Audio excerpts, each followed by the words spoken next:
masalah. Dia kata makan atau mengambil hak Yahudi atau Nasrani dengan tidak jalan yang betul. Apa cerita? Ni dia bukan harta orang Islam, harta Yahudi, harta Nasrani, tapi dia pergi balas dengan cara yang tak betul. Apa jadi dengan dia ni? Hak Yahudi dan Nasrani itu apabila keduanya di bawah aman orang-orang Islam, maka iaitu hartanya dan dirinya itu seperti kita orang Islam juga. Islam ni dia ada macam-macam jenis tuan-tuan. Islam ni, kapiak ni dia ada macam-macam jenis. Satu dia panggil kapiak zimmi. Okey. Dia duduk di bawah kerajaan Islam dan dia janji dia tak buat kacau dalam kerajaan Islam, di bawah pemerintahan Islam ni. Dia kapiak zimmi, segala harta meradak dia semua terpelihara. Dia ada kapiak muahad, kapiak yang dengan orang Islam ni dia ada perjanjian. Dia duduk dalam negara yang orang Islam memerintah, dia buat perjanjian. Apa-apa jadi pun dia tidak akan berada di pihak musuh untuk nak merosakkan orang Islam.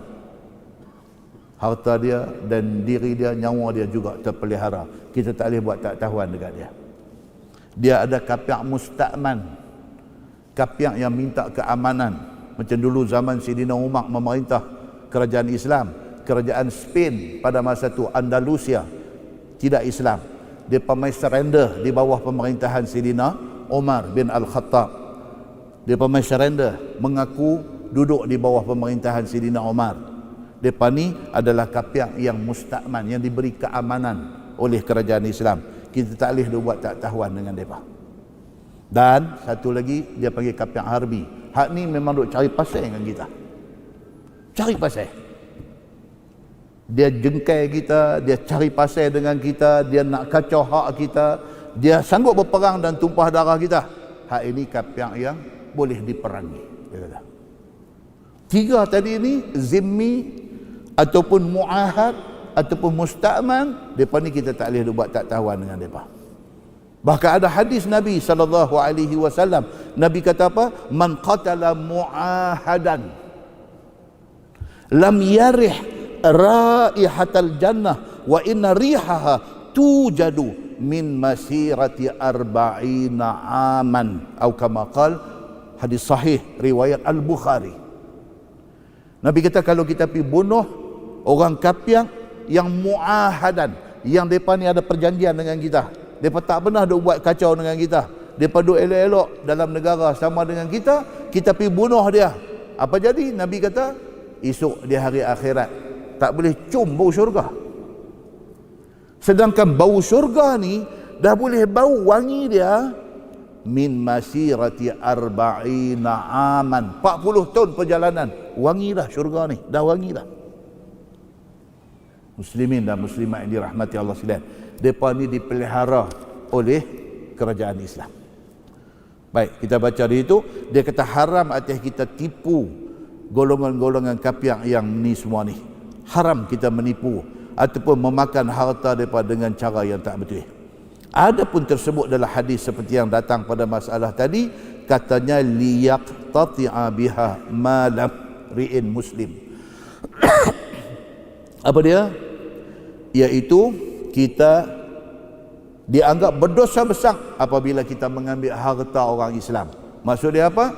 Kalau harta kapiak muahad, kapiak zimmi pun kita ambil, kita tak boleh cium bau syurga, apatah lagi harta orang Islam. Tentu lebih besar dosa dia. Itu maksud hadis tu. Maka iaitu telah dikaitkan dengan harta orang Islam, maka iaitu ditaukidkan tegahnya.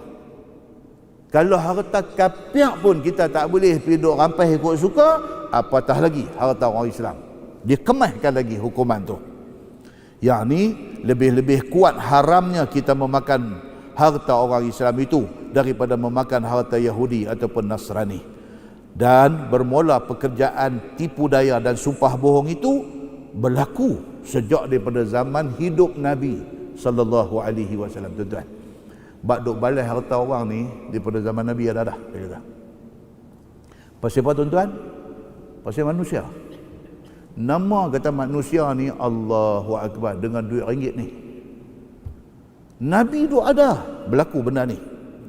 Dan telah berhukum dua orang yang berkelahi kerana tipu daya di depan Nabi SAW seperti datang dalam hadis ini.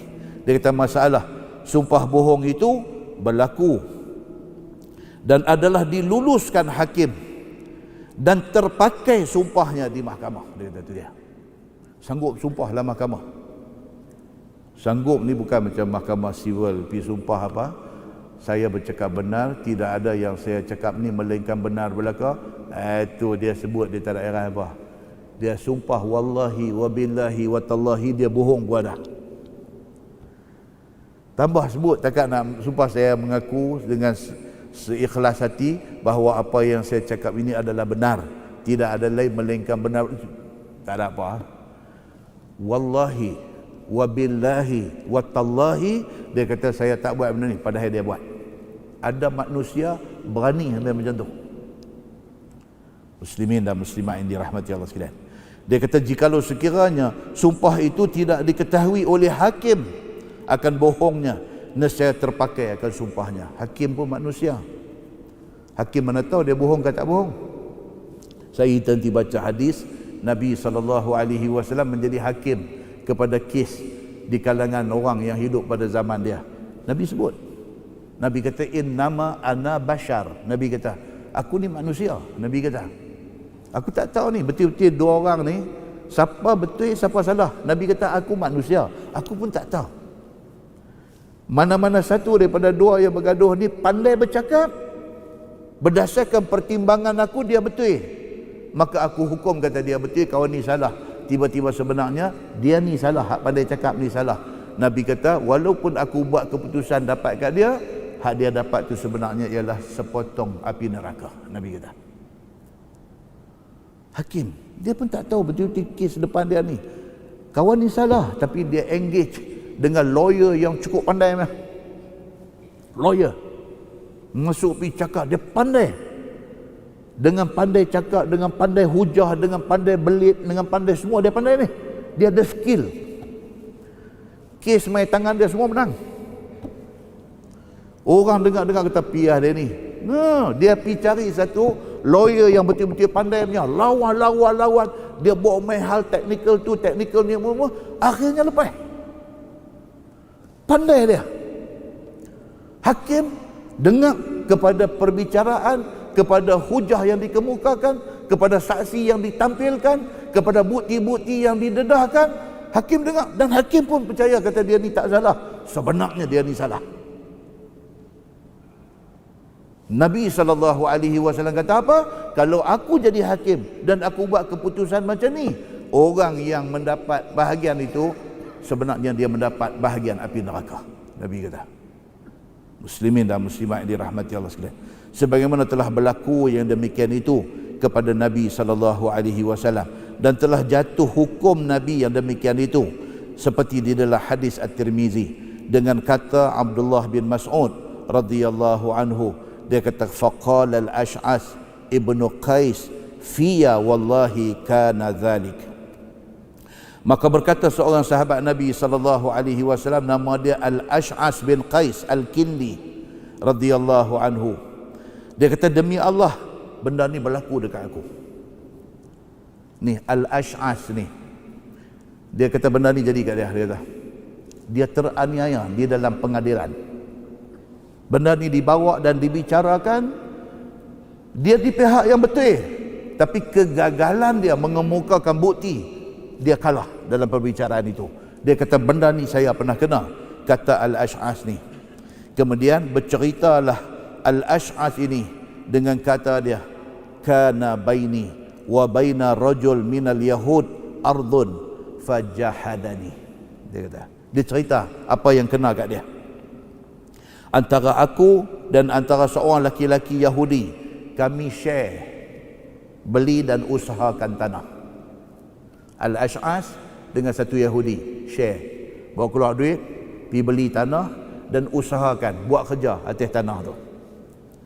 Maka telah engkar Yahudi itu daripada berkongsi dengan aku, dengan katanya adalah tanah itu punya ia seorang sahaja.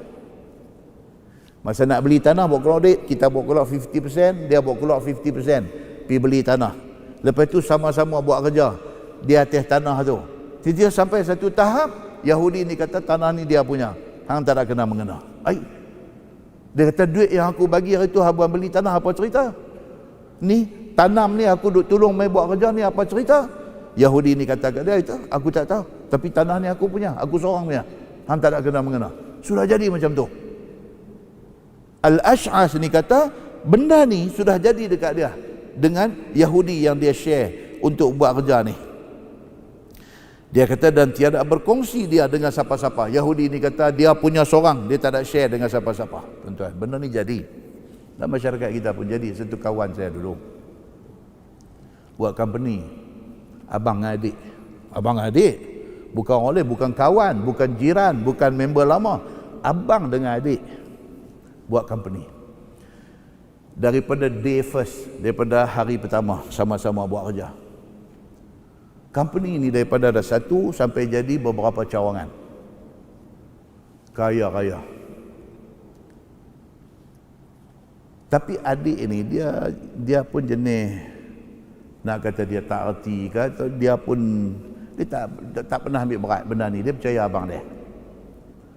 Selama-lama company duk jalan, maju, duit duk masuk dan sebagainya, dia dengan abang dia ni kira ada understanding. Bila nak pakai duit, pakai pi di pejabat, abang kat Kani hak duk jaga duit ni, aku nak pakai 5,000. Kani pun ambil bagi. Pasal apa? Ni pun bos juga, hak seorang tadi abang pun bos juga. Nak pakai apa? 5,000 ambil bagi. Ikat duit bagi 5,000. Ambil ni pukul cek ambil. Begitu ya. Satu hari abang ni anak dia mengaji di luar negeri, balik mai ada degree dalam business management. Bila balik mai, dia kata ke anak dia kata abang handle lah company ni, ayah nak rest lah, ayah dah lama dah buat kerja. Anak degree dalam business management. So bila dia masuk, dia nak buat kerja, nak ikut buku dia mengaji lah. So cerita pakcik, adik ayah dia main nak pakai 5,000, nak pakai 10,000, tak boleh lah. Pakcik tak tahu cerita lagi. Satu hari pakcik nak ambil duit sikit, nak buat modal apa ke, pi dekat Kani Keuangan ni, abang kata ni saya nak pakai ni. Kani kata bos kena tanya abang, anak abang dia. Siapa nak kena tanya dia pula? Dia kata dia pun aku bos juga. Siapa nak kena tanya dia pula? Lah ni dia kontrol semua, dan pejabat dia kontrol. Aku tak tahu, aku dah berapa lama dah dengan aku. Dan kami tak boleh bagi. Kena tanya anak, kena tanya. Dia tak maulah, dia pakcik. Dia pakcik budak ni, dia adik ayah budak ni. Takkan dia nak pergi jumpa budak ni, jatuhlah dia. Nampak tuan-tuan, dia tu jadi cerita. Company orang Melayu buat begitu. Pergi rumah abang dia. Dia kata, abang apa ni? Saya nak pakai duit tadi. Dia kata, kena tanya, sebut nama anak abang dia. Abang pun jawab, kata, hampir sembangan dia, aku tak mau ambil tahu dah. Kata, mana boleh lagu tu abang? Kita buat kerja sama, dan aku tak hampir sembangan dia, mana? Lagu tu. Wih, tuan-tuan, apa sudah jadi? Baru nak pergi cari dia pun, barulah nak tengok dalam daftar company, nama dia ada sebagai board of director ke rakan kongsi, baru nak tengok. Oh, tengok tak ada. Oh, jadi selama-lama ni buat kerja cara-cara pakatan pinggan mangkuk kampung betul lah. Macam kampung ada pakatan kenduri pinggan mangkuk apa semua kan. Dan mana ada pergi duduk pakai buat kerja apa lagu tu aja. Tahu tengok jadi lagu ni. Tuan-tuan. Akhirnya apa jadi? Melingkup company ni. Melingkup. Pasal apa? Pasal dah abang dah tak mau buat kerja dah. Adik sudah kecil hati benda jadi macam ni, dia pun tekan brek, tak mau pergi ambil tahu dah. Anak abang walaupun dia lulus mengaji luar negeri, balik mai ada degree, tapi dia tak ada pengalaman, dia tak tahu nak buat kerja. Dia tahu boleh do action dalam company saja, tapi dia tak salah, dia nak ikut buku. Nampak tak tuan-tuan? Di sinilah yang agama nak bagi tahu. Apa benda pun kena ada dokumen tulis. Kena ada dokumen tulis. Iza tadayantum bidainin ila ajalim musamma faktubuh. Quran kata, kalau kamu nak berhutang ke apakah, janji nak bayar balik satu tempoh masa esok, tulis. Sebab tak mau jadi macam ni. Benda ni sudah jadi. Al-Ash'as ni beli tanah pakat dengan satu Yahudi, Lepas itu usahakan tanah tu. Lepas itu tentu Yahudi ni kata hak dia punya. Dia tak tahu apa. Nampak tuan-tuan? Benda ni sudah jadi. Masalah dia kata berguam di hadapan Nabi SAW. Kata Al-Ash'as, bila Yahudi itu engkar, tak mau dah kata tanah ni ada kongsi, maka Ash'as pun membawa pengaduan dia kepada Nabi SAW. Masa tu Nabi tu ada. Dia pun pergi cari Nabi, pergi report. Dia kata, ya Rasulullah, saya pakat dengan Yahudi ni beli tanah, kami buat kerja sama-sama. Tentu hari ini dia pergi kata hak dia seorang punya. Ni macam mana ni? Dia pergi mengadu dekat Nabi. Kenapa tuan-tuan mengadu dekat Nabi? Sebab Yahudi Madinah ni respect Nabi SAW. Maka dikatakan, kata Ash'as itu, faqaddamtuhu ila Nabi SAW. Maka aku bawa dan adukan benda ni kepada Nabi SAW. Dan hadirlah kami berdua berguam di hadapan Nabi SAW. Dia panggil Yahudi ni, jom pergi jumpa Nabi. Hang cerita kata hang tanah ni hang punya, aku tak ada sangkut pun. Jom kita pergi jumpa Nabi. Iaitu Nabi SAW pun bersabda, faqala li Rasulullah SAW, alaka bayyinah. Ini mahkamah. Bila pi saja dia bertanya, apa bukti yang hang kata tanah ni share, dua orang beli dan sama-sama buat kerja? Hang ada bukti ke? Nabi sudah tanya soalan tu. Alaka bayyinah? Maka berkata kedua kami kepada Nabi SAW, yakni apabila ditanya akan aku, adakah bagi kamu Ash'as saksi atas dakwa kamu bahawa kamu berkongsi dengan Yahudi ini? Nabi kata, hang ada bukti, dokumen ataupun ada saksi yang boleh ditampilkan kata hampa share benda ni? Faqultu la. Maka jawab dia, Al-Ash'as jawab kepada Nabi, tak ada, dia kata. Surat apa pun tak buat. Kemudian saksi pun tak ada lah. Yang ni kami dua ya, saya percaya kat dia kata. Lagu tu. Bila didengar oleh Nabi SAW, maka kata Ash'as itu, tiada baginya saksi atas dakwaannya itu. Maka tidaklah Nabi SAW dapat hukum dengan dakwa sendirinya itu sahaja. Nabi kata, macam ni susah.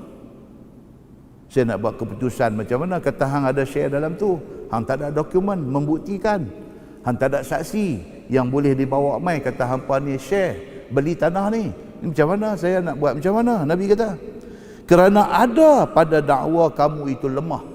Nabi kata, hang tak ada saksi dan bukti. Dakwaan hang kata hang ada share ni, dakwaan ni lemah. Dia kata. Dengan kerana itu berhadap Nabi SAW kepada Yahudi itu. Dah dia yang mendakwa ni tak boleh nak kemukakan bukti dan saksi, Nabi beralih kat Yahudi ni. Yahudi penipu ni. Kata Ash'as, faqala lil Yahudi ihlif. Nabi beralih dekat Yahudi ni, Nabi kata dekat dia, sumpahlah engkau dengan nama Allah. Nabi kata lah ni, dia kata hang tipu dia. Tapi dia tak ada saksi, tak ada bukti. Hang kata hang seorang yang memiliki tanah ni. Lah hang sumpah. Kata memang tanah ni hak hang punya, seorang saja. Hang bersumpah. Bahawasanya Ash'as itu bohong akan dakwanya, kata ada kongsi dengan tanah ni. Dan tiada aku berkongsi dengan dia. Hang sumpah kata tanah ni hang punya seorang saja. Hang tak ada sanggup paut dengan Ash'as ni. Baik, masalah belum puas hati Ash'as atas yang dihukumkan oleh Nabi SAW itu. Ash'as dengar Nabi nak buat macam tu, tak puas hati ya. Dia kata apa? Bila didengar oleh Ash'as akan perintah Nabi kepada Yahudi suruh sumpah, maka terlintas dalam hati dia, apabila Yahudi itu disuruh bersumpah, tentu hilang dah harta dia. Dia kata, nama pun Yahudi, apa benda yang dia takut dekat Allah suruh dia sumpah dengan nama Allah? Kalau suruh dia sumpah, alamat kata tanah ni habis ya, pocik ya, tak ada apa. Tentu Yahudi ni akan sumpah. Dia sudah ingat macam tu. Kerana Yahudi itu satu orang yang tak boleh dipercayai akan sumpahnya. Maklumlah, dia seteru orang Islam. Yahudi ni, walaupun dia kata dia tunduk di bawah kerajaan Islam, tapi benci kepada orang Islam tu ada. Nampak? Ingat kuliah kita di masjid ni dulu, kita cerita tentang kesatuan. Kesatuan mereka ni. Atas apa nama pun, mereka satu. Atas apa pun, musuh mereka orang Islam. Benda itulah jadi sejak dulu-dulu lagi. Sungguh dia kata dia tunduk di bawah pemerintahan Nabi. Tapi dalam hati ni, duk berulat.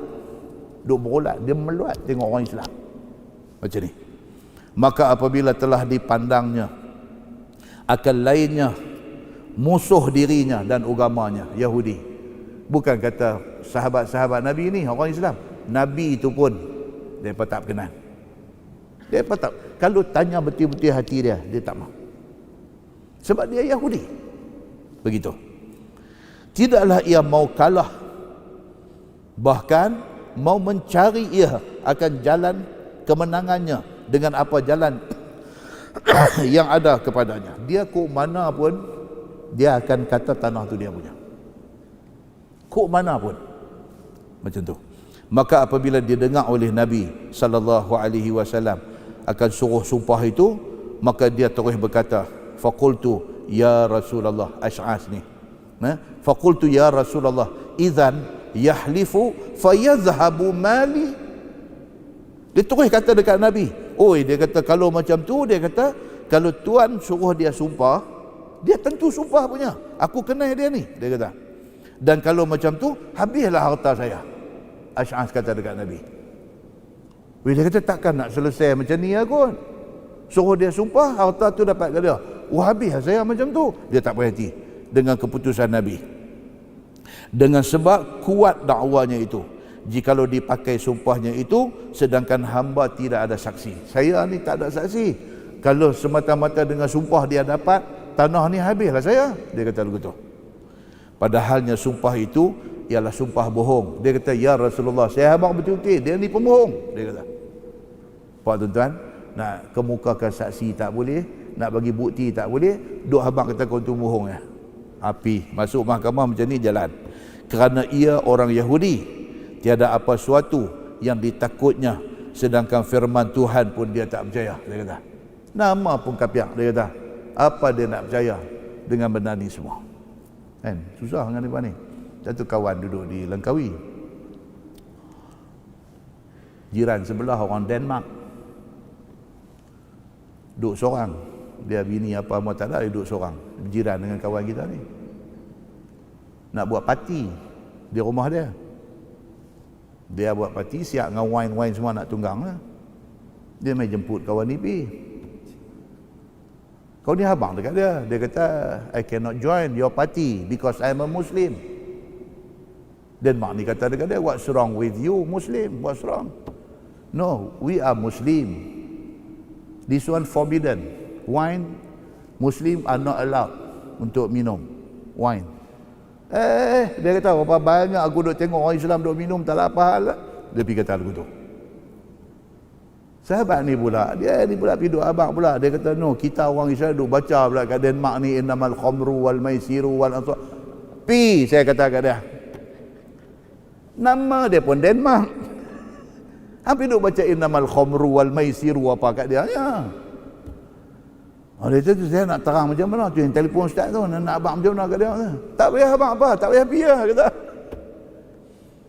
Tak lah, tapi susah ni dia lagi. Dia kata kita tak mau masyarakat dengan dia. Mampu pergi kata masyarakat tak mau masyarakat. Takkan hang nak masyarakat dengan dia, dia ajak pergi minum. Hang kata tak apalah masyarakat, saya aku segelas ya, aku tak boleh lebih. Takkan macam tu. Tuan-tuan, kita ni ya Allahu Akbar tuan-tuan. Punya nak ambil hati orang ni sampai macam tu. Patut-patut aja dengan dia ni. Patut-patutnya pihak abang dekat dia, benda ni kami orang Islam tak boleh. Pasal apa? Pasal benda ni banyak keburukan daripada kebaikan. Pasal apa? Hang duk minum pun hang mabuk, tengok apa hang duk buat bila hang mabuk. Cerita dia ni semua tak bagus. Hang tanya orang yang akal fikiran waras semua tak boleh terima macam ni. Abang cakap cukup. Tak payah piduk innamal khamru wal maisir, tak payah. Muslimin dan muslimat yang dirahmati Allah sekalian. Yahudi ni bila Nabi suruh sumpah, dia katalah Ash'as dikata dekat Nabi, ya Rasulullah, dia kata dia ni Quran pun dia tak percaya. Tuan suruh dia sumpah habis, dia sumpah lagi tanah saya dapat kat dia lah. Dia kata gitu. Maka apalah rasanya kepadanya akan sumpah itu? Maka jawab Nabi SAW, apa aku mau buat, demikian itulah hukum Allah. Nabi kata. Nampak macam mana? Hang mai habang kata tanah tu hang ada share dengan dia, hang tak ada bukti, dokumen apa pun tak ada, saksi apa pun tak ada. Hang mai dakwa. Dalam Islam ni ad-da'wa wal bayinat. Siapa yang dakwa dia kena buat mai bukti. Dan hang tak boleh buat mai bukti. Lah ni dia tak dipertanggungjawabkan dengan bukti. Sebab hang yang dakwa dia tak dipertanggungjawabkan dengan bukti. Jadi dia ni cuma kata apa? Sumpah bukti ni hak dia punya. Itu cara dia, Nabi kata. Silap hang. Daripada awal dulu awak tak buat satu surat perjanjian. Dia tak berhati, Ash'as ni. Dia tak berhati. Apabila seorang membawa dakwa ke hadapan hakim dengan tidak ada saksi dan tidak ada bukti di atas dakwaannya itu, maka hukumnya batal dakwaannya ke atas orang tadi. Itu cara Islam. Hang dakwa dia, hang tak ada bukti, habis hang dah kalah. Mahkamah cuma boleh suruh dia bersumpah ya, takat tu ya. Dengan bersumpah dia tu akan orang yang kena dakwa itu. Dia nak tangkis balik tuduhan yang kena kat dia, dia sumpah ya. Dia tak, saya memang tanah ni saya punya, dia tak ada kena mengena, habis. Macam tu penyelesaian kepada kes Ash'as ini.